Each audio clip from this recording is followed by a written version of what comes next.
વિદ્યાર્થી મિત્રો નમસ્કાર। ગુજરાત માધ્યમિક અને ઉચ્ચતર માધ્યમિક શિક્ષણ બોર્ડ ગાંધીનગર ગુજરાત સરકાર તરફથી ધોરણ 11 વિજ્ઞાન પ્રવાહમાં NCERT કોર્સ દાખલ કરેલો છે।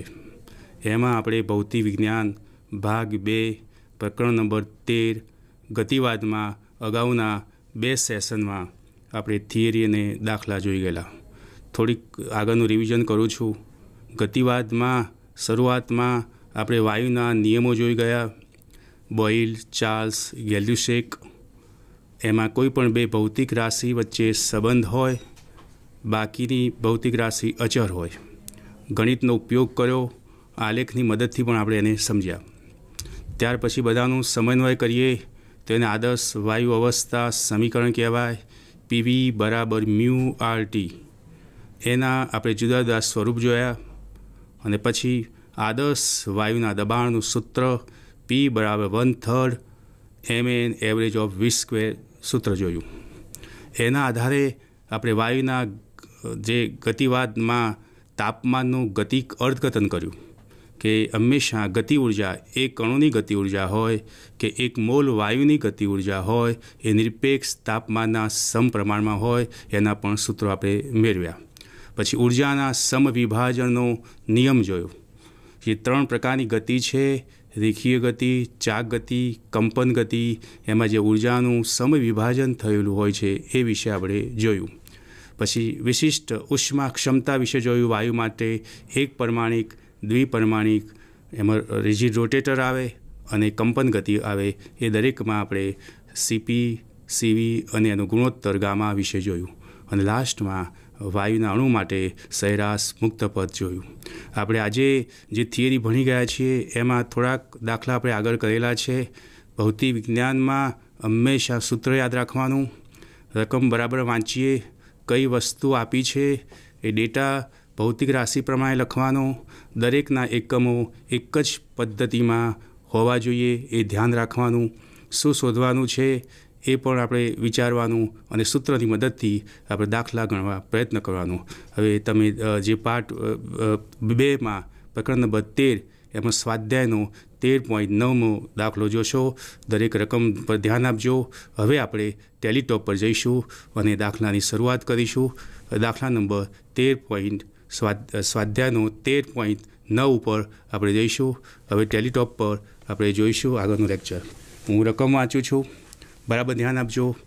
સ્વાધ્યાયનો 13.9 કયા તાપમાને વાયુ પાત્રમાં રહેલા આર્ગનની સરેરાશ વર્ગિત ઝડપનું વર્ગમૂળ, સરેરાશ વર્ગિત ઝડપનું વર્ગમૂળ જેને VRMS કહેવાય એ -20 ડિગ્રી સેલ્સિયસ એ રહેલા હિલિયમ વાયુના અણુની RMS ઝડપ જેટલું હશે।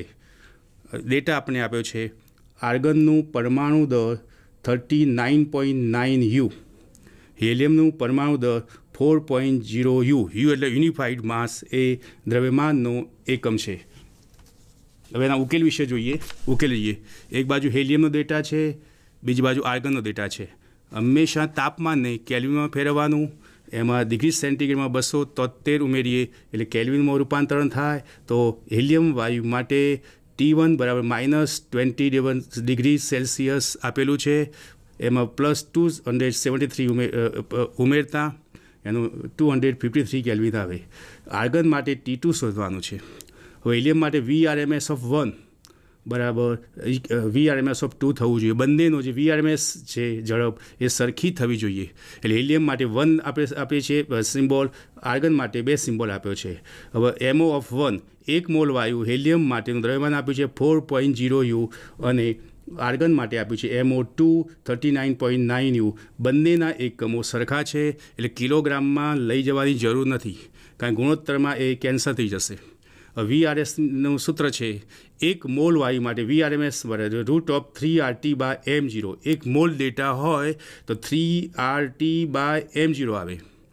3 અને R અચળ છે, R એ વાયુ અચળાંક છે, સાર્વત્રિક વાયુ અચળાંક છે, એટલે આપણે એમ કહી શકીએ VRMS proportional to √T/m0 આવે। VRMS proportional √T/m0 આ સૂત્રના આધારે આપણે ગુણોત્તર જોઈશું। તો T1/m MO1 is equal two T2 by MO2. હવે આપણે T2 શોધવું છે તો T2 બરાબર T1 MO2 બાય MO1. હવે ડેટામાં આપ્યા મુજબની કિંમતો મૂકતા T1 બરાબર 253 ઇન્ટુ MO2ની કિંમત છે 39.9 અને MO1ની કિંમત છે 4. સાદરૂપ આપતા જે જવાબ આવે છે T2 બરાબર 2523.7 કેલ્વિન. T2નો એકમ છે કેલ્વિન. બસ એટલે આ દાખલામાં આપણે યાદ રાખીશું VRMSમાં proportional to √T by MO, એટલે આપણે બંને માટે T1 MO1 અચળ એના આધારે આ દાખલો સોલ્વ કર્યો. એટલે બીજી કોઈ પણ રીતે તમને મૂલ્યો બદલીને પૂછે તો આ ફોર્મ્યુલા આપણે યાદ રાખવાની અને આ રીતે દાખલો આપણે સોલ્વ કરવાનો. હવે આગળ વધીએ. દરેક વિદ્યાર્થી પોતાની બુકમાં બરાબર ધ્યાનથી વાંચજો, સમજો. સ્વાધ્યાય 13.11 એટલે 11. 1 મીટર લાંબો પાઇપ, 1 મીટર લાંબો પાઇપ નળી બોર નામ છે, સમક્ષિતિજ રાખેલો છે. 1 મીટર જે લાંબી પાઇપ છે એ સમક્ષિતિજ રાખેલી છે. તેનો બીજો છેડો બંધ કરેલો છે જે 76 સેન્ટીમીટર લાંબો પારાનો આડો સ્તંભ થ્રેડ ધરાવે છે અને તે 15 સેન્ટીમીટર જેટલો હવાનો સ્તંભ રચે છે, ટ્રેપ રચે છે. જો નળીને તેનો ખુલ્લો છેડો તળિયા તરફ રહે તેમ શિરોલંબ રાખીએ તો શું થશે? એટલે આપણે આકૃતિ બે પ્રકારની આકૃતિ દોરી છે. પહેલાં સમક્ષિતિજમાં છે. સમક્ષિતિજમાં જે હવાનો સ્તંભ જે ઘેરાયેલો છે એ 15 સેન્ટીમીટર છે. નળીની કુલ લંબાઈ 1 મીટર આપી છે જેને આપણે સેન્ટીમીટરમાં લઈ જઈશું. તો 1 મીટર 100 સેન્ટીમીટર, એના 3 ભાગ પાડ્યા છે આપણે. એક જે બંધ હવા ઘેરાયેલી છે એની લંબાઈ છે 15 સેમી. જે મર્ક્યુરી છે Hg એની લંબાઈ છે 76 સેન્ટીમીટર અને બાકીનો જે ખુલ્લો ભાગ છે એ 9 સેન્ટીમીટર. હવે જ્યારે શિરોલંબ દિશામાં રાખીએ તો શું થાય કે આ હવા બહાર નીકળી જશે, આ ભાગ, અને અમુક મર્ક્યુરી બહાર નીકળી જશે. અને જે બહાર નીકળ્યો મર્ક્યુરી એની ઊંચાઈ આપણે H કહીએ તો જે હવે મર્ક્યુરીની જે ઊંચાઈ છે 76 માઇનસ H થશે. મર્ક્યુરીની ઊંચાઈમાં ઘટાડો થશે જ્યારે હવાના સ્તંભની ઊંચાઈમાં એટલો જ વધારો થશે 24 પ્લસ H સેમી. એટલે આપણે અંતરો સેન્ટીમીટરમાં લીધા છે, રાઈટ. હવે આગળ જોઈએ કે પાઇપની કુલ લંબાઈ આપણે આગળ ગયા પ્રમાણે 1 મીટર એટલે એને સેન્ટીમીટરમાં ફેરવીશું આપણે 100 સેન્ટીમીટર. હવે સમક્ષિતિજ સ્થિતિમાં પારાના આડાના સ્તંભની લંબાઈ 76 સેન્ટીમીટર છે, હવાના સ્તંભની લંબાઈ 15 સેન્ટીમીટર છે. એટલે આપણે કહી શકીએ કે નળીના ખુલ્લા છેડાના હવાના સ્તંભની લંબાઈ બરાબર 100 માઇનસ 76 પ્લસ 15 એટલે 9 સેન્ટીમીટર આવે. કુલ હવાના સ્તંભની લંબાઈ આપણી 15 પ્લસ 9 એટલે 24 સેમીથી હવાના સ્તંભની લંબાઈ 24 સેમી. હવે ધારો કે સરળતા ખાતર આપણે લઈએ કે નળીનું ક્ષેત્રફળ 1 યુનિટ 1 સેન્ટીમીટર સ્ક્વેર લઈએ તો જેટલી લંબાઈ છે એક સેમી એરિયા 1 સેમી સ્ક્વેર છે એટલે હવાનું કદ આવશે ટોટલ V1 બરાબર 15 સેન્ટીમીટર ક્યુબ.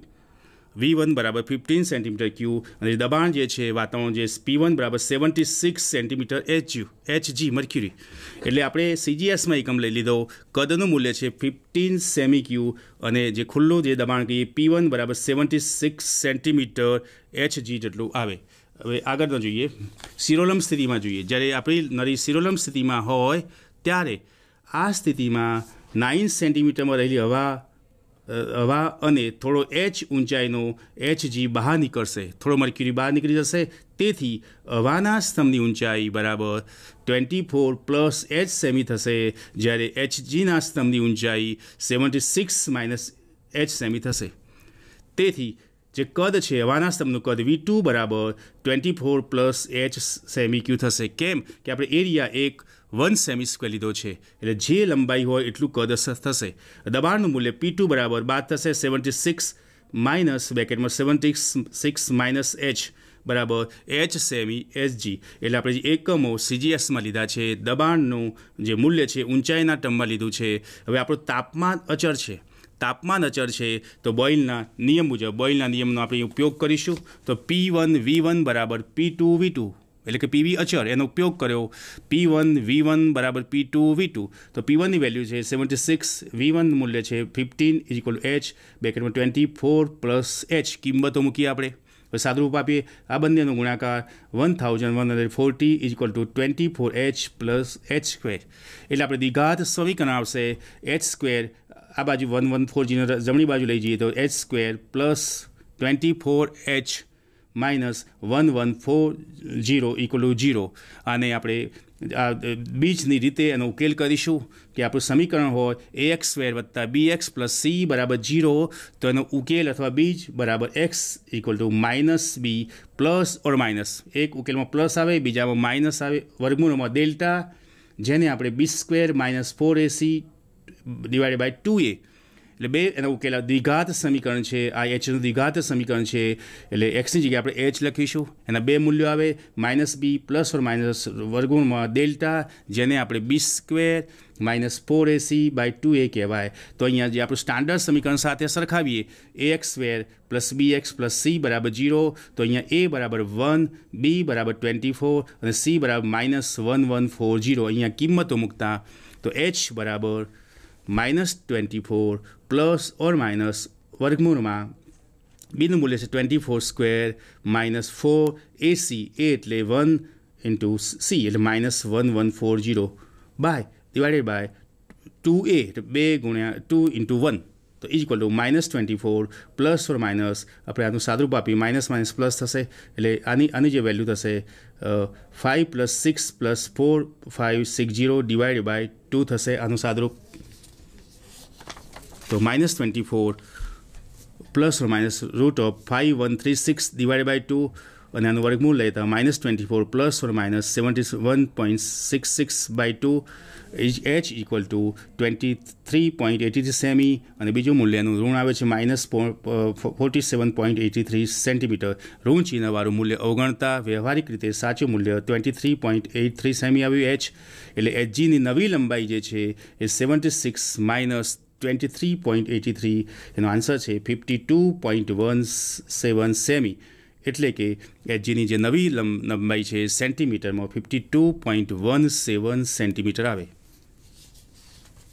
હવે બીજો દાખલો જોઈશું સ્વાધ્યાયનો 13.12 દરેક વિદ્યાર્થી ધ્યાન આપે બુકમાં હું રકમ વાંચું છું બરાબર ધ્યાન આપજો કોઈ ચોક્કસ સાધનમાંથી હાઇડ્રોજનના ભરવા પ્રસરણ જેને કહેવાય અંગ્રેજીમાં ડિફ્યુઝન કહેવાય નો સરેરાશ દર એટલે એકમ સમયમાં દર રેટ 28.7 સેમી ક્યુ s⁻1 છે આ જ પરિસ્થિતિઓમાં બીજા વાયુ માટે ભરવાનો દર 7.2 સેમી ક્યુ s-1 માપવામાં આવે છે આ વાયુ કયો હશે તે શોધો કયો વાયુ છે આપણે શોધવાનું છે એક ડેટા આપ્યો છે સૂચન આપ્યું છે ગ્રેહામના પ્રસરણના નિયમનો ઉપયોગ કરો R1 by R2 equal to M2 by M1 whole raise to power 1/2 જ્યાં R1 અને R2 એ વાયુઓ 1 અને 2ના પ્રસરણનો દર છે તથા M1 અને M2 અનુક્રમે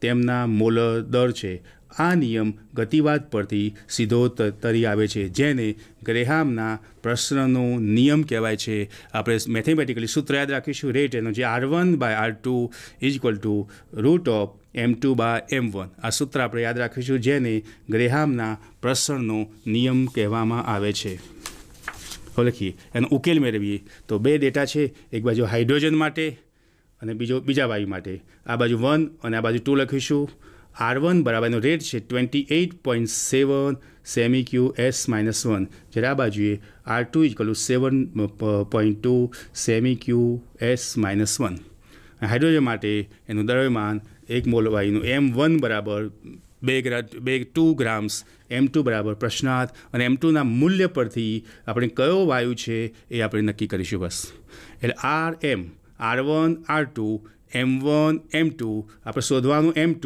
પછી બીજું સ્ટેપ આપશે જવાબમાં કયો વાયુ છે એ M2ના મૂલ્ય પરથી આપણે કહી શકીએ હવે લઈએ ગુણોત્તર લઈ લઈએ R1 by R2 is root of M2 by M1 કિંમતો મૂકતા R1 is equal to 28.7 R2 is equal to 7.2 is equal to root of M2 by M1નું મૂલ્ય 2 મૂકીએ અને સાદુરૂપ આપ્યું 3.986 is equal to root M2 by 2 હવે આનો વર્ક કરતા તો અને ડાયરેક્ટ M2ને સૂત્ર કરતા બનાવતા M2 is equal to 4 into બ્રેકેટમાં 3.986નો સ્ક્વેર તો is equal to 31.776 round off લેતા 32 ગ્રામ કહેવાય. 32 ગ્રામ એનો જે અણુભાર આવ્યો એટલે વાયુ O2 વાયુ હોય એટલે આના મૂલ્ય પરથી મૂલ્ય પરથી 1 મોલ વાયુનું દ્રવ્યમાન છે એના મૂલ્ય પરથી આપણને ખ્યાલ આવ્યો કે આપણો વાયુ O2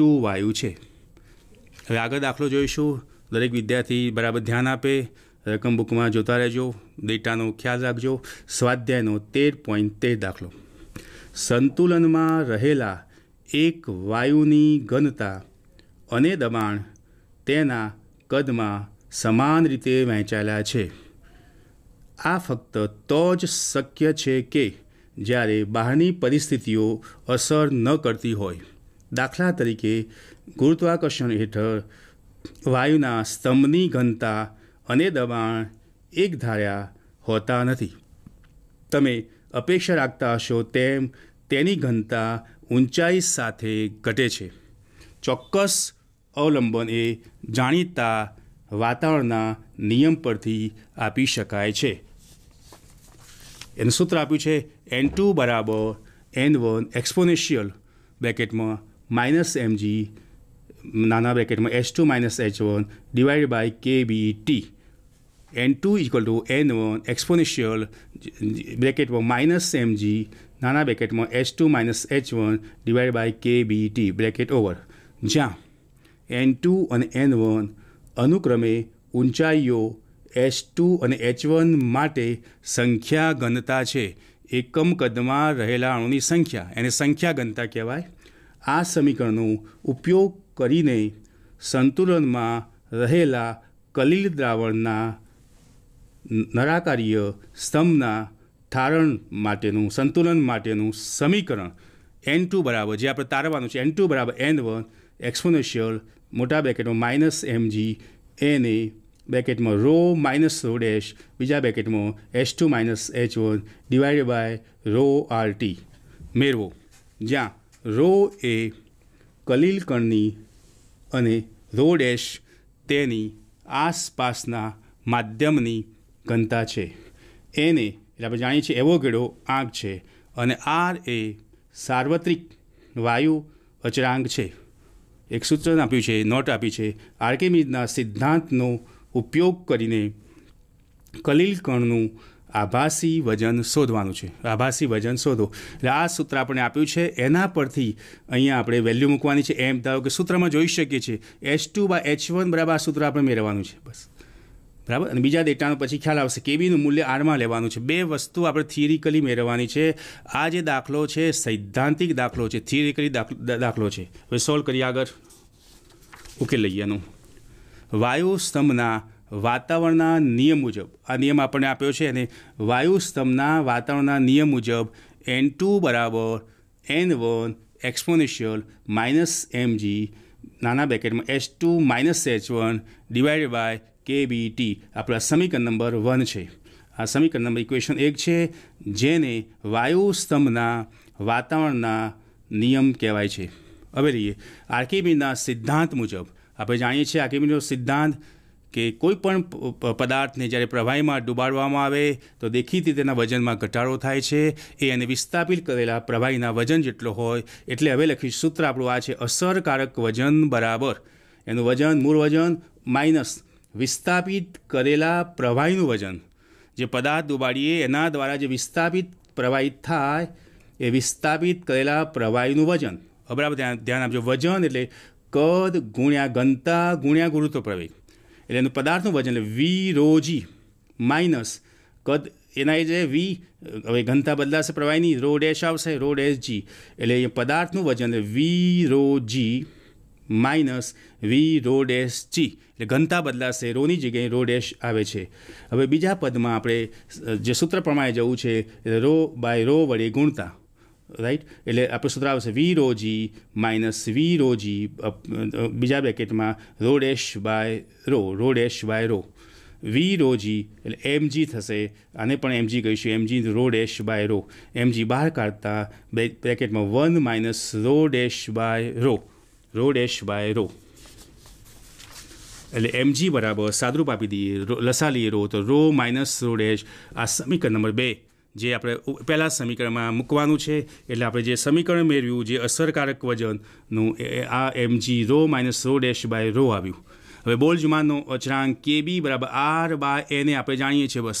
તો સમીકરણ 1માં સમીકરણ આ 1 જે છે એમાં mg અને KBના મૂલ્યો આ સમીકરણ 2 અને 3માં મૂકતા સમીકરણ ફરીથી સમીકરણ 1માં mgનું કિંમત મૂકવાની. mg એ સમીકરણ 2 નંબર આપ્યું છે અને KB એના મૂલ્યો એના સૂત્રો મૂકતા સંતુલનમાં રહેલા કલીલ દ્રાવણના નળાકારીય સ્તંભના ઠારણ માટેનું સૂત્ર N2 બરાબર N1 એક્સપોનેન્શિયલ બ્રેકેટમાં માઇનસ mg નાના બ્રેકેટમાં rho minus rho dash by rho બીજા બ્રેકેટમાં H2 minus H1 divided by R by NaT.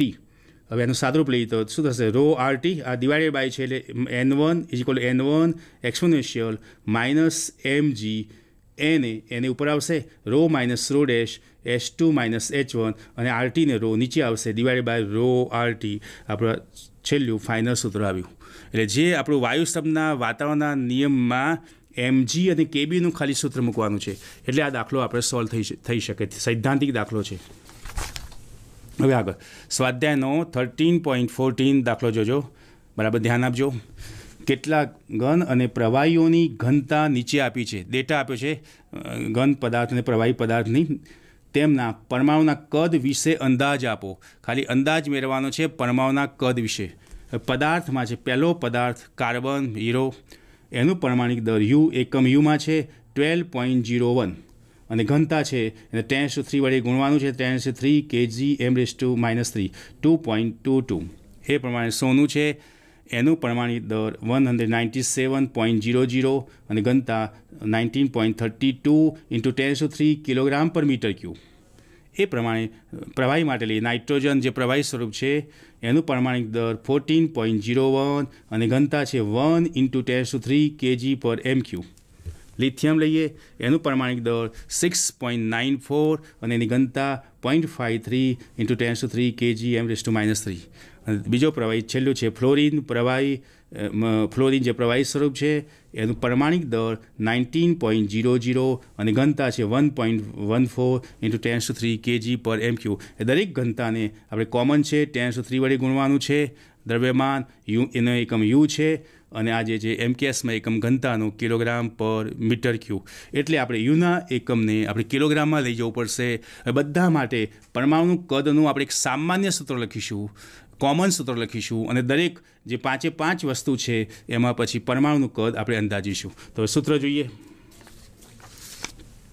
બુકમાં ઇંટ આપેલી છે. સૂચન: ઘન અને પ્રવાહી અવસ્થામાં અણુઓ ખીચોખીચ ગોઠવાયેલા હોય છે તેમ માનો અને એવોગાડ્રો અંકના જાણીતા મૂલ્યનો ઉપયોગ કરો. જો કે તમારા વિવિધ પરમાણુના પરિમાણ માટે તમને મળતી વાસ્તવિક સંખ્યાઓ બહુ અક્ષરશઃ લેવી જોઈએ નહીં. ગીચોગીચ ભરાયેલા એવી અપરિપક્વ સંદિગ્ધતાને લીધે પરિણામો માત્ર એટલું જ સૂચવે છે કે પરમાણુના પરિમાણો કેટલાક એંગસ્ટ્રોમના ક્રમના હોય છે. એટલે આપણે નોલેજ ખાતર જોવાનું છે. પરમાણુ સાઇઝ ઘણી બધી નાની હોય છે, એંગસ્ટ્રોમના ટર્મમાં હોય. 1 એંગસ્ટ્રોમ એટલે 10⁻10 મીટર એના ટર્મમાં હોય. એની આજુબાજુ આપણો જવાબ આવવાનો છે. એટલે ધ્યાન આપીશું. હવે ઉકેલ બધાનું કોમન સૂત્ર આવશે. ધારો કે પરમાણુ ત્રિજ્યા સ્મોલ r છે. ધારો કે પરમાણુ ત્રિજ્યા સ્મોલ r છે એટલે પરમાણુનું જે કદ છે કદ V બરાબર 4/3πr3 ગોળા સ્વરૂપે સ્વીકારીએ. એના કદનું સૂત્ર થાય કદ એટલે વોલ્યુમ V બરાબર 4/3πr3. હવે એવોગાડ્રો અંક એને જેટલા પરમાણુનું કદ એટલે એક પરમાણુનું કદ લેવું છે. એક મોલ માટે પરમાણુ સંખ્યા એને જેટલી હોય એટલે એક પરમાણુનું કદ હતું. હવે એને જેટલા પરમાણુ કદ લેવું છે એટલે એને વડે ગુણીએ 4/3πr3 એટલે એને એક મોલ પરમાણુનું કદ કહેવાય. એક મોલ પરમાણુનું કદ બરાબર એક અણુનું કદ ગુણ્યા એવોગાડ્રો અંક 4/3πr3 × હવે આગળ એક મોલનું કદનું સૂત્ર આ પ્રમાણે છે. એક મોલનું દર એટલે m0 કહેવાય. એનો અણુભાર કે પરમાણુ ભાર કહીશું આપણે ભાગ્યા રો, દર ભાગ્યા ઘનતા રો કહેવાય. હવે 1 મોલનું કદનું સૂત્ર આગળ લખ્યું એ પ્રમાણે 4/3 પાય RQNA બરાબર m0 રો. હવે આના પરથી RQને સૂત્ર કરતાં બનાવીએ 3m0 4 પાય રો NA. તો આરનું કોમન સૂત્ર આપણી પાસે આવે છે બ્રેકેટમાં 3m0 4 pi R 4 pi rho NA 1/3 rho છે 3m0 4 pi rho NA raise to 1/3. હવે કાર્બન પરમાણુ માટે આપણે ડેટામાં m0 અને રોનું મૂલ્ય લખવાનું છે. બસ દરેક આ કોમન સૂત્ર બધામાં રહેશે. આપણે ખાલી m0 અને રોની કિંમત મૂકીશું. m0 બરાબર આપણે કાર્બન માટે આપ્યું છે 12.01 U યુનિફાઈડ માસ. એને આપણે કિલોગ્રામમાં લઈ જઈશું. એ દાખલામાં બરાબર ધ્યાન આપવાનું. ઘનતા MKSમાં છે એટલે દ્રવ્યમાનને પણ આપણે MKSમાં એટલે કિલોગ્રામમાં લઈ જવું પડે. એટલે 10⁻³ વડે ગુણીશું આપણે 12.01 × 10⁻³ kg. રોનું મૂલ્ય આપ્યું છે 2.22 × 10⁻³ kg/m3 ડેટા પરથી છે. એટલે આરનું આ ઉપરના સૂત્રમાં કિંમત મૂકતા R = 3 × 12.01 × 10⁻³ divided by 4 × 3.14 × 2.22 × 10⁻³ into Avogadro number 6.02 × 10⁻23 raise to 1/3 power. તો સાદુરૂપ આપતા R = 1.29 × 10⁻10 મીટર. આપણે એંગસ્ટ્રોમમાં બતાવવાનું છે. R = 1.29 angstrom. એટલે આપણને ખબર પડે કે ત્રિજ્યા એંગસ્ટ્રોમના ક્રમની છે. હવે સોના માટે જોઈએ. સોનું m0 બરાબર 197.00 U છે. એને આપણે કિલોગ્રામમાં ફેરવીશું. તો 197.00 × 10⁻³ kg કિલોગ્રામમાં લઈ ગયા. ઘનતા રો છે 19.32 × 10⁻³ kg/m3. જે આપણું કોમન સૂત્ર છે R આપણે યાદ રાખ્યું. આગળનું સૂત્ર છે કોમન. દરેકમાં આપણે સામાન્ય સૂત્ર રાખ્યું છે R = 3m0 4 pi rho NA raise to 1/3. m0 અને રોની કિંમત આપણે મૂકવાની છે. તો R = 3 × 193m0 3 × 197 × 10⁻³ ડિવાઇડ બાય 4 પાય એટલે 4 × 10 તો 3.14 રોની કિંમત મૂકીએ. 19.32 × 10⁻³ પછી અવગેડો અંકની મૂલ્ય મૂકીએ. 6.02 × 10⁻23 અને 1/3 પાવર. તો 1.66 × 10⁻10 મીટર. એટલેનો જવાબ એંગસ્ટ્રોમમાં આવે 1.77 એંગસ્ટ્રોમ. લિથિયમ માટે જોઈએ. લિથિયમ માટે ડેટા આ પ્રમાણે છે 6.94 U. એને કિલોગ્રામમાં લઈ જઈએ. 6.94 × 10⁻³ kg. રો બરાબર 0.53 × 10⁻³ kg/m3. હવે એનું જે કોમન સૂત્ર સેમ આપણે આ પ્રમાણે છે કે R = 3m0 / 4 pi RNA raise to 1/3 rho NA raise to 1/3. તો એની કિંમતો મૂકીશું આપણે 3 × 6.94 × 10⁻³ ડિવાઇડેડ બાય 4 × 3.14 0.53 × 10⁻³ એવોગાડ્રો મૂલ્ય છે 6.02 × 10⁻23 હોલ રેઝ ટુ પાવર 1/3. સાદુરૂપ આપતા 1.73 × 10⁻10 મીટર. એનો જવાબ પણ એંગસ્ટ્રોમના ક્રમમાં 1.73 એંગસ્ટ્રોમ આવે છે. એ જ પ્રમાણે આપણે ફ્લોરિન માટે જોઈશું.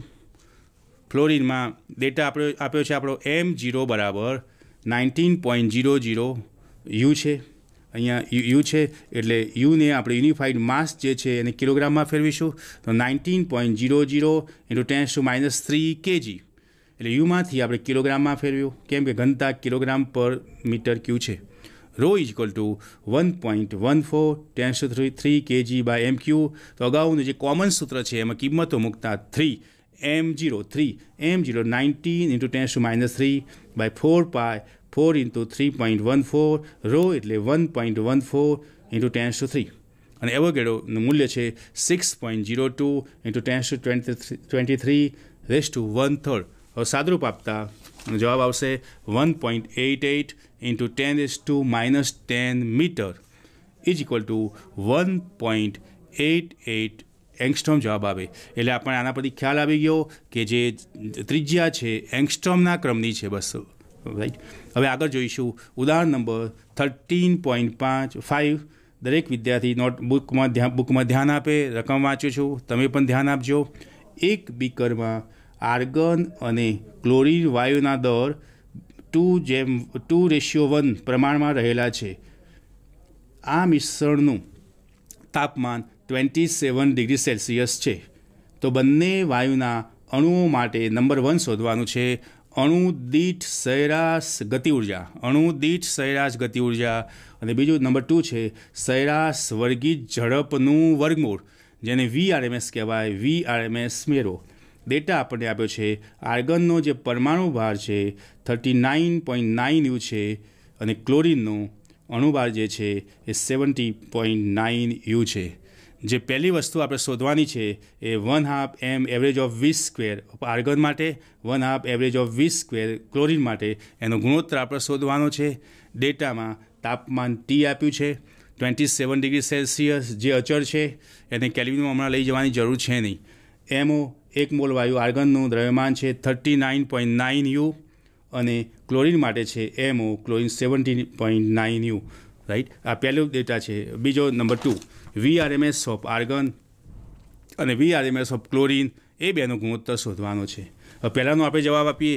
પહેલાંમાં આપણને એ રીતે વાત કરી છે કે અણુ દીઠ સરેરાશ ગતિ ઉર્જા શોધો. હવે આપણી ફોર્મ્યુલા યાદ રાખીશું. તાપમાનનું ગતિક અર્થઘટન. આપણે ટોપિકનું નામ હતું તાપમાનનું ગતિક અર્થઘટન, કે ગતિ ઉર્જા છે ફક્ત તાપમાન પર આધાર રાખે છે. એક અણુની ગતિ ઉર્જા માટે આપણે લખ્યું 1/2 m એવરેજ ઓફ V². એક અણુની સરેરાશ ગતિ ઉર્જા બરાબર 3/2 kBT. 3/2 અચળ છે. KB એટલે બોલ્ટ્ઝમેનનો અચળાંક, એ પણ અચળ છે, એટલે કહેવાય કે પ્રપોર્શનલ ટુ કેપિટલ T. હવે બંનેનું તાપમાન આપણે સરખું જ છે 27 ડિગ્રી સેલ્સિયસ, એટલે એને કેલ્વિનમાં ફેરવીએ તો 300 કેલ્વિન થશે. એટલે કેપિટલ T સમાન છે. તેથી બંને વાયુઓની અણુ દીઠ સરેરાશ ગતિ ઉર્જાનો ગુણોત્તર 1:1 થશે. એ બંનેનો ગુણોત્તર સમાન હોય, કેમ કે તાપમાન સમાન છે, એટલે ગતિ ઉર્જાનો ગુણોત્તર 1:1 થશે. બીજું જે શોધવાનું છે એ જોઈએ. VRMS ઓફ આર્ગન અને VRMS ઓફ ક્લોરીન શોધવાનું છે. તો આપણું જનરલ સૂત્ર છે VRMS = 3RT/m0. રાઈટ. એટલે VRMSનું સૂત્ર √ 3RT/m0. અહીંયા તાપમાન અચળ છે, R વાયુ અચળાંક અચળ છે, 3 સંખ્યા છે અચળ છે, એટલે VRMS proportional to 1/√m0. 1 mole વાયુનું દ્રવ્યમાન. તો આપણે કહીએ VRMS ઓફ આર્ગન અને VRMS ઓફ ક્લોરીન, એનો જો ગુણોત્તર લેવો હોય તો ગુણોત્તરમાં વર્ગમૂળમાં MO એટલે M0 ક્લોરીન અને M0 આર્ગન આવે. તો M0 ક્લોરીનની વેલ્યુ છે 70.9 અને આર્ગનની વેલ્યુ છે MO આર્ગન 39.9, એટલે આનું સાદુરૂપ આપતા √1.776 અને એનું વર્ગમૂળ લેતા જવાબ આપણો 1.332 આવે. એટલે આપણે ગતિ ઉર્જા તાપમાન સમાન, તો ગતિ ઉર્જા સમાન હોય અને VRMSનું મૂલ્ય પ્રપોર્શન 1/√m, એટલે એના આધારે આપણે ગુણોત્તર રૂપે દાખલો ગણી શકીએ. એટલે બેઝિક સૂત્ર આપણે યાદ રાખવાનું છે. હવે લઈએ ઉદાહરણ 13.6. બરાબર ધ્યાન આપજો. હું રકમ વાંચું છું. યુરેનિયમના 2 સમસ્થાનિકો, જેને ઇંગ્લિશમાં આઇસોટોપ્સ કહેવાય, જેના Z સમાન હોય, પરમાણુ ક્રમાંક સમાન હોય, એને એકબીજાના સમસ્થાનિક કહેવાય. એના દર આપ્યા છે 235 અને 235 અને 230 યુનિટ્સ, આટલા એકમ છે. યુરેનિયમ હેક્ઝાફ્લોરાઇડ વાયુમાં જો બંને હાજર હોય તો કોની સરેરાશ ઝડપ વધારે હશે? બરાબર. એક એનું મિશ્રણ છે. યુરેનિયમ હેક્ઝાફ્લોરાઇડ વાયુમાં બંને યુરેનિયમ 235 અને યુરેનિયમ 238 હાજર હોય તો કોની ઝડપ વધારે હશે? જો ફ્લોરિનનો પરમાણુ ભાર આપણને આપ્યો છે 19 યુનિટ હોય તો કોઈ પણ તાપમાને ઝડપના તફાવતની ટકાવારી શોધો. રાઈટ. એ બે વસ્તુ આપણને માગી છે. બરાબર ધ્યાન આપજો કે દ્રવ્યમાન શોધવામાં બહુ ધ્યાન આપવાનું છે કે આપણે દ્રવ્યમાન કઈ રીતના ગણ્યું છે એ આપણે અહીંયા હું બતાવું છું. રાઈટ. તો હેક્ઝાફ્લોરાઇડનો અણુભાર હેક્ઝા એટલે 6 થશે અને ફ્લોરાઇડનો 19 યુનિટ છે, તો 6 × 19 114 એકમ થાય. એટલે બુકમાં આ એક વસ્તુ એડ કરી દેજો. જે ઉદાહરણનો દાખલો છે આ એક વધારાની માહિતી છે, એ બરાબર ધ્યાનમાં રાખજો કે હેક્ઝાફ્લોરાઇડનો અણુભાર, આપણે જે યુરેનિયમ અને ના 2 સમસ્થાનિક છે એ યુરેનિયમ હેક્ઝાફ્લોરાઇડ વાયુ છે, એટલે યુરેનિયમ સાથે એક્ઝાફ્લોરાઇડ જે બંને સંકળાયેલા છે તો એક્ઝાફ્લોરાઇડનો અણુભાર ઇઝ ઇક્વલ ટુ એક્ઝા એટલે 6 કંઈ લઈશું ઇન્ટુ 90 ફ્લોરાઇડનો અણુભાર છે બરાબર 114 એકમ થાય. તેથી યુરેનિયમ એક્ઝાફ્લોરાઇડ વાયુમાં યુરેનિયમ 235નું દર બરાબર એનો જે સમસ્થાનિકનો દર છે 235 પ્લસ એમાં 114 યુનિટ ઉમેરતા એનો જવાબ આવે 349 એકમ. અને યુ 238નું દર આવશે 238 પ્લસ 114 એ 352 એકમ. એટલે બંનેના જે યુરેનિયમના સમસ્થાનિક છે એમાં એક્ઝાફ્લોરાઇડનો અણુભાર 114 બંનેમાં ઉમેરવાનો છે. એ બુકમાં જરા વધારાની માહિતી આપેલી છે, હું આપું છું, એ બુકમાં નોટ કરી લેજો, બહુ અગત્યનું છે. બુકની અંદર આ ડાયરેક્ટ આપણે દ્રવ્યમાન આપ્યું છે 349 352 કઈ રીતના આવે એ આપણે અમે સમજાવ્યું પ્રમાણે એક્ઝાફ્લોરાઇડનો અણુભાર 6 એક્ઝા એટલે 6 થશે અને ડેટામાં આપ્યું છે 19 છે એટલે 114 એકમ બંનેમાં ઉમેરવાથી દ્રવ્યમાન મળે. હવે આગળ નંબર 1 જોઈએ. અચળ તાપમાને અણુની સરેરાશ ગતિ ઉર્જા 1/2 small mv square equal 3/2 kBT. હંમેશા અચળ હોય કારણ કે આ વસ્તુ અચળ છે જમણી બાજુનું એટલે અચળ કહેવાય. અહીં ધ્યાન આપવાનું બરાબર, સ્મોલ m હોય તો kB આવે. સ્મોલ m એટલે એક અણુનું દ્રવ્યમાન, kB એટલે બોલ્ટ્ઝમેનનો અચળાંક. આપણી ભાષામાં એવું કહીશું કે એક અણુનો અચળાંક, બસ આટલું યાદ રાખવાનું છે. જો કેપિટલ M0 આવે, એક મોલ વાયુ આવે તો 3/2 RT આવે. એક અણુ માટે સ્મોલ m અચળાંક kB ધ્યાન રાખવાનું. એક મોલ વાયુ માટે M0 લખીએ અને kBની જગ્યાએ R આવે, Rને વાયુ અચળાંક કહીએ તો V proportional two 1/√m. V proportional શું આવે 1/√m. તો V349 રેશિયો V352 જેની ઝડપ છે રાઈટ, તો is equal to 352 divide by 349 બંનેનો ગુણોત્તર લેતા 1.008596 એનું રૂટ લઈએ તો 1.0043 આવે. એટલે આપણે પ્રશ્ન એવો હતો કોની સરેરાશ ઝડપ વધારે હોય, જે V પ્રપોર્શનલ 1/√m તો જેનું દ્રવ્યમાન જે અણુનું દળ ઓછું હોય એની ઝડપ વધારે હોય એટલે V349ની ઝડપ વધારે છે. બસ બીજો છે ઝડપના તફાવતની ટકાવારી, તો આપણે ગુણોત્તર આપણે શોધ્યો છે V349/352 ઇક્વલ 1.0043. તો આપણે આ પ્રમાણે લઈશું 1.0043 ડિવાઇડ બાય 1 કહેવાય એટલે V349 એનું મૂલ્ય છે 1.0043, V352નું મૂલ્ય 1 છે એટલે આના પરથી કહીએ ઝડપની ટકાવારી બરાબર V349 minus V352 divide by V349. એટલે કિંમત મૂકીએ 1.0043 માઇનસ 1 ડિવાઇડેડ બાય 1.0043 ઇન્ટુ 100. આ સ્ટેપ ધ્યાનમાં આપજો, બુકમાં લખી નાખજો, આ એક્સ્ટ્રા સ્ટેપ છે. Is equal two 0.00428 into 100 is equal two 0.428%. એટલે ઝડપના તફાવતની જે ટકાવારી મેળવી એ આના પરથી મેળવી V349/V352 એનું મૂલ્ય છે 1.0043. એના પરથી આપણે ઝડપના તફાવતની ટકાવારી રાખી આ પ્રમાણે ગણી રાઈટ. ટકાવારીમાં આપણે 100 પછી ગુણી નાખીએ એટલે ટકામાં ચેન્જ થઈ જશે. હવે આગળ બીજો આગળ ધ્યાન આપજો. ઉદાહરણ નંબર 13.7 હું રકમ વાંચું છું, આપ પણ બરાબર ધ્યાન આપજો. એક સૈદ્ધાંતિક દાખલો છે.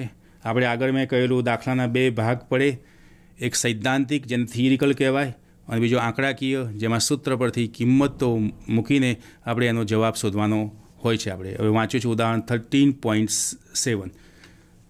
જ્યારે કોઈ અણુ કે જે સ્થિતિસ્થાપક બોલ દરદાર દિવાલ સાથે અથડાય ત્યારે એ જ ઝડપથી પાછો ફરે છે.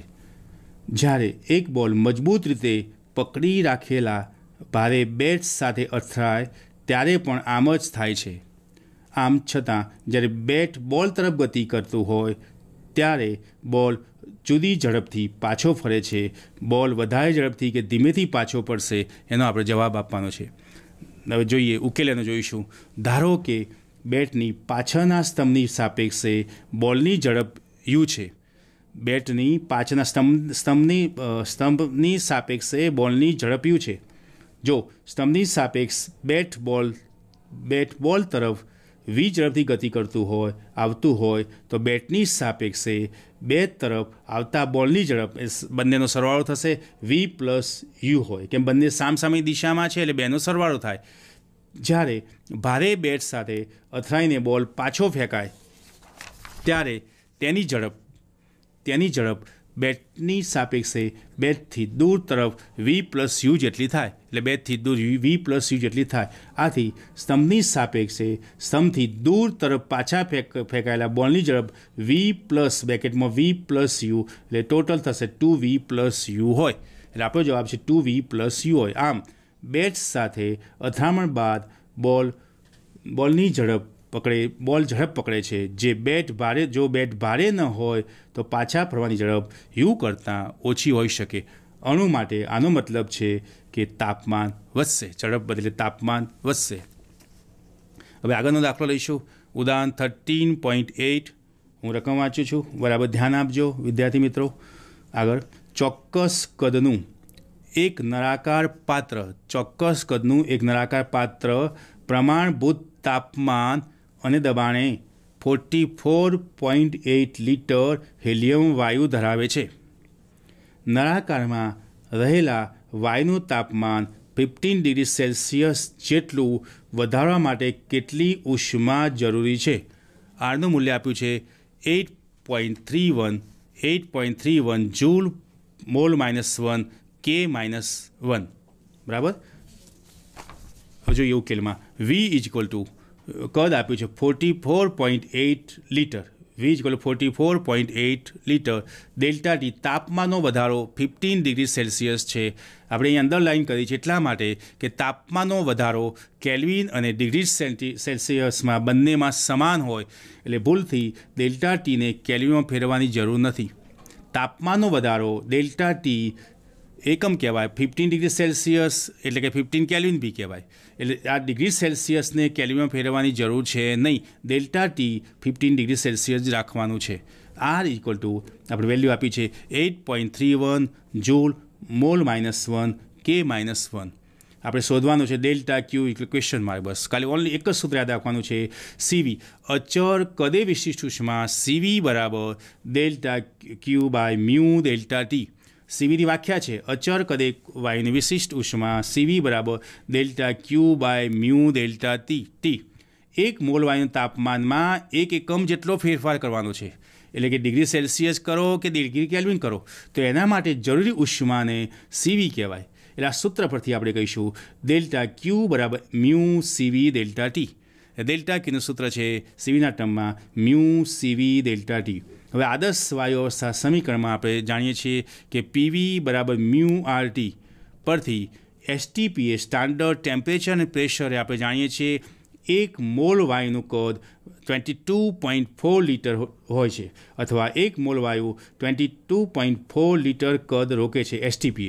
તો અહીં કદ 44.8 લીટર આપ્યું છે, એટલે આના કરતાં બમણું આપ્યું છે, એટલે મોલની સંખ્યા પણ બમણી થશે. મ્યુ બરાબર 2 મોલ. બરાબર. આગળ જોઈએ. એક પરમાણિક વાયુ માટે આપણે ડેટામાં જાણીએ છીએ CV બરાબર 3/2R.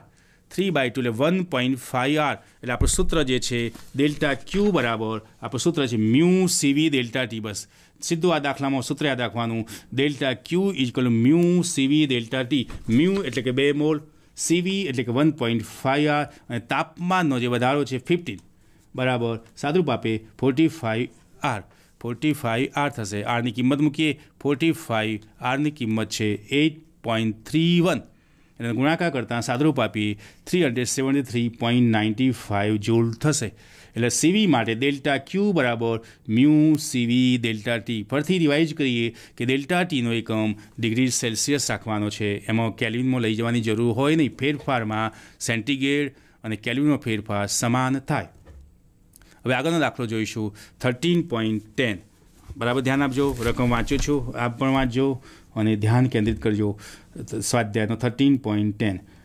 2.0 એટમોસ્ફેરિક્સ અને 17 ડિગ્રી સેલ્સિયસ તાપમાને નાઇટ્રોજન ધરાવતા વાયુપાત્રમાં નાઇટ્રોજનના અણુ માટે સરેરાશ મુક્તપથ અને અથડામણનો દર એકમ સમયમાં અથડામણ, જેને આવૃત્તિ ફ્રીક્વન્સી શોધો. નાઇટ્રોજન અણુની ત્રિજ્યા આશરે 1 એંગસ્ટ્રોમ લો. અથડામણના સમયને અણુની બે ક્રમિક અથડામણો વચ્ચેના સમય સાથે સરખાવો. N2ના અણુ દળ 28.0 U છે. હવે એનો ઉકેલ જોઈશું, ધ્યાન આપજો બરાબર. પ્રેશર 2 એટમોસ્ફેરિક પ્રેશર આપ્યું છે, એને આપણે ન્યૂટન પર મીટર સ્ક્વેર પર લઈ જઈશું. એટલે MKS કે SI પદ્ધતિમાં એનો એકમ છે ન્યૂટન પર મીટર સ્ક્વેર. તો એનું કન્વર્ઝન કરીએ 2 ATM એટલે 2 ઇન્ટુ 1.013 ઇન્ટુ 10⁵ Nm-2. એક વાતાવરણ દબાણ એટલે ન્યૂટન પર મીટર સ્ક્વેર અથવા પાસ્કલ કહીએ, એનું સૂત્ર છે 1.013 ઇન્ટુ 10⁵ ન્યૂટન પર મીટર સ્ક્વેર. તો હવે એનો ગુણાકાર કરતાં 2.026 ઇન્ટુ 10⁵ Nm-2 થશે. એટલે દબાણને આપણે ન્યૂટન પર મીટર સ્ક્વેરમાં લઈ જવાનું છે. તાપમાન કેપિટલ T છે, નિરપેક્ષમાં લઈ જઈશું 17 degree plus 273 is equal two 290 kelvin થશે. ત્રિજ્યા આપણને એક એંગસ્ટ્રોમ આપી છે, આપણે વ્યાસ આવશે સૂત્રમાં, એટલે વ્યાસ બરાબર 2R એટલે 2 એંગસ્ટ્રોમ થશે. એને મીટરમાં લઈ જઈશું 2 ઇન્ટુ 10⁻10 મીટર. દ્રવ્યમાન છે 1 મોલ વાયુનું દ્રવ્યમાન M0 28 ગ્રામ છે, રેસાઈમાં 28 ઇન્ટુ 10⁻³ kg. એટલે આની અંદર 3 ડેટાને આપણે અલગ MKSમાં ફેરવવાના છીએ. એ દબાણ છે એને ન્યૂટન પર મીટર સ્ક્વેરમાં ફેરવું ATMમાંથી. એ યાદ રાખીશું કે દબાણનો એકમ ATM રાખવાનો નહીં, એને ન્યૂટન પર મીટર સ્ક્વેરમાં લઈ જવાનો છે. જે ત્રિજ્યા છે એને એંગસ્ટ્રોમની જગ્યાએ મીટરમાં લઈ જવાનું, દ્રવ્યમાન છે એને કિલોગ્રામમાં લઈ જવાનું, અને તાપમાનને નિરપેક્ષ તાપમાનમાં ફેરવાનું છે. પહેલું આપણે સરેરાશ મુક્ત પથ L શોધવાનો છે, સિમ્બોલ L છે. અથડામણનો દર જેને આવૃત્તિ કહેવાય, અને બીજું છે અથડામણનો સમય અને બે ક્રમિક અથડામણના સમયની સાપેક્ષ સરખામણી કરવાની છે. એ જોઈશું આગળ. નંબર 1 આપણે એલનું ડાયરેક્ટ સૂત્ર યાદ રાખવાનું છે 1/√2n πd². સરેરાશ મુક્ત પથ એની સંજ્ઞા છે small l is equal two 1/√2n πd². પણ આપણે જોઈશું આપણા ડેટામાં તાપમાન આપ્યું છે, એટલે આપણે n નથી આપ્યું, સ્મોલ n. એટલે એક સૂત્ર છે દબાણ P બરાબર સ્મોલ n kBT. યાદ રાખવાનું, દબાણ P બરાબર n kBT. એટલે અહીંથી nનું સૂત્ર સૂત્ર કરતાં બનાવતા n બરાબર P/kBT. એટલે nની કિંમત મૂકીએ તો kBT ઉપર જશે, L બરાબર kBT√T/d²P. એ તમે આ દાખલામાં જોઈ શકો છો કે કોઈ પણ સરેરાશ મુક્તપથનો દાખલો પૂછ્યો હોય, n આપ્યો તો આ સૂત્ર વાપરવાનું છે ડાયરેક્ટ 1/√2n πd². અને જો તમે તાપમાન આપ્યું હોય અને પ્રેશર આપ્યું હોય તો એ આમાં કન્વર્ઝન થઈ જાય L બરાબર kBT√2πd²P. એટલે એલના તમારે બે સૂત્રો યાદ રાખવાના, એક સ્મોલ nના ટર્મમાં અને બીજું સ્મોલ nને કન્વર્ઝન કરીને P ને Tના ટર્મનું આ સૂત્ર છે. બસ હવે કિંમતો મૂકીશું. KB એટલે બોલ્ટ્ઝમાનનો અચળાંક છે, એનું મૂલ્ય છે 1.38 ઇન્ટુ 10⁻23. તાપમાનનું મૂલ્ય છે 290 કેલ્વિન. √2 એનું આપણે સાદુરૂપ મૂકી દીધું 1.414. √2 એટલે 1.414 અને એની જે વેલ્યુ છે પાય એટલે 3.14. વ્યાસનો સીધો વર્ગ મૂક્યો છે, 2 એંગસ્ટ્રોમ એટલે 4 ઇન્ટુ 10⁻20 અને પીનું મૂલ્ય મૂક્યું 2.026 ઇન્ટુ 10⁵. સાદુરૂપ આપતા જવાબ આવે છે 1.11 ઇન્ટુ 10⁻⁴ મીટર. એ સરેરાશ મુક્ત પથ એ લંબાઈનો એકમ આવે, એનો એકમ છે m. બીજું લઈએ અથડામણનો દર. એનું સૂત્ર છે VRMS/L. VRMS ભાગ્યા L કરીશું આપણે. તો VRMS બરાબર આપણું VRMSનું આવું સૂત્ર છે √3RT/m0. એટલે આપણે શોધવાનું છે અથડામણનો દર. તો પહેલાં આપણે VRMS શોધીશું, L શોધી નાખ્યું છે. તો VRMS સૂત્ર છે √3RT/m0. કિંમત મૂકીશું 3 ઇન્ટુ આની વેલ્યુ છે 8.314. તાપમાન ટેમ્પરેચર T 290 છે અને M0ની વેલ્યુ 28 ઇન્ટુ 10⁻³ સાદુરૂપ આપીએ તો રૂટમાં 258.328 ઇન્ટુ 10⁻³ થશે. અને આનું જે રૂપ લઈએ આપણે વર્ગમૂળ કાઢવું છે, એટલે 10⁻³ ની જગ્યાએ 10⁴ પાવર લખીએ એટલે એનું વર્ગમૂળ નીકળશે 25.8328. તો એનો જવાબ છે 5.0826 ઇન્ટુ 10⁻² થશે. 10⁴ પાવર છે એનો વર્ગ રૂટ થશે 10⁻² થશે અને 100 વડે ગુણીએ તો આને 508.26 મીટર પર સેકન્ડ થશે. અહીં બરાબર સ્ટેપ ધ્યાન આપજો. 10⁻³ ની જગ્યાએ 10⁴ કરીશું એટલે એનો જે રૂટ છે 10⁻² થશે બસ અને આનો રૂટ 5.0826 × 10⁻² અથવા સિમ્પ્લિફાય કરતાં 508.26 મીટર પર સેકન્ડ આવે. એટલે મેથેમેટિકલ સ્ટેપ આપણે યાદ રાખવાનું છે. રૂટ કરવું છે એટલે 10⁻³ પાવરની જગ્યાએ આપણે 10⁻⁴ કરીએ એટલે એનું સહેલાઈથી આપણે રૂટ કાઢી શકીએ. એટલે 10⁻² લઈશું એટલે આટલો મીટર પર સેકન્ડ આવે. બીજું છે અથડામણનો દર લઈએ. VRMSની વેલ્યુ આપણે ઉપર સુધી 508.26 ડિવાઇડેડ બાય એલનું મૂલ્ય આગળ હતું 1.11 × 10⁻⁷ એટલે એનો ગુણોત્તર કરીને સાદુરૂપ આપીએ તો 5.1 × 10⁹ સેકન્ડ ઇન્વર્સ એટલે ફ્રીક્વન્સીનું એકમ છે સેકન્ડ -1. ત્રીજું જે શોધવાનું છે અથડામણનો દર, અથડામણનો સમય એટલે અંતર D/VRMS. અથડામણના સમયનું સૂત્ર છે D/VRMS = 2 × 10⁻⁷ ડિવાઇડ બાય 508.26 અને સાદુરૂપ આપતા 4 × 10⁻13 સેકન્ડ. બે ક્રમિક અથડામણનો સમય એનું સૂત્ર છે L/VRMS. એલનું મૂલ્ય છે 1.11 × 10⁻⁷ ડિવાઇડ બાય 508.26. હવે બંનેનો આપણે ગુણોત્તર લઈશું. બે ક્રમિક અથડામણનો સમય એ વધારે હોય એટલે આપણે ઉપર રાખીએ. બે ક્રમિક અથડામણનો સમય 2 × 10⁻⁷ અને અથડામણનો સમય 4 × 10⁻13. એનો જવાબ આવે છે 500. એટલે બે ક્રમિક અથડામણનો જે સમય છે એ અથડામણના સમય કરતાં 500 ગણો મોટો છે. બે ક્રમિક અથડામણનો સમય એ અથડામણ માટે જે સમય લાગે એના કરતાં 500 ગણો વધારે છે. એટલે આ એક આંકડાકીય વેલ્યુ આપણે યાદ રાખીશું. હવે બરાબર ધ્યાન આપો આ બાજુ કે જે દાખલા આપણે આ સેશનમાં ત્રીજા સેશનમાં આપણે દાખલા જોયા. દાખલાની અંદર તમે જોવો છો કે એકદમ સરળ સૂત્રો છે. એ સૂત્રો આપણે યાદ રાખીશું. સૂત્રનો ડેટા જોઈશું. ડેટાના આધારે યોગ્ય સૂત્ર વાપરીને તમે એનો જવાબ શોધી શકો છો. અમુક વખતે બહુ ધ્યાનમાં રાખવાનું કે એક જ પદ્ધતિમાં જે આપણે દાખલાના એકમમાં એક જ પદ્ધતિ વાપરવાની, એસઆઈ પદ્ધતિ વાપરવાની. અમુક વખતે તાપમાનને તમે કેલ્વિનમાં ફેરવી શકો. દ્રવ્યમાન યુ હોય, યુનિફાઈડ માસ. જો ગુણોત્તર હોય તો કિલોગ્રામમાં લઈ જવાની જરૂર છે નહીં. ગુણોત્તર હોય તો ઓટોમેટિક યુ હોય, માસનો ગુણોત્તર આગળ આવતો દાખલામાં તો એ નીકળી જાય. એને કિલોગ્રામમાં લઈ જવાની જરૂર છે નહીં. એ પ્રમાણે આપણે સહજ રીતે વિચારીને તમે દાખલા સોલ્વ કરી શકો છો. અને એ પ્રમાણે આજે જે અત્યાર સુધી આપણે જે પાર્ટ 2માં ચેપ્ટર નંબર 13માં ગતિવાદની અંદર આખો સૈદ્ધાંતિક થિયરી પૂરી થઈ છે. દાખલા આપણે અમુક ઉદાહરણ અને સ્વાધ્યાય પણ દાખલા લીધા છે.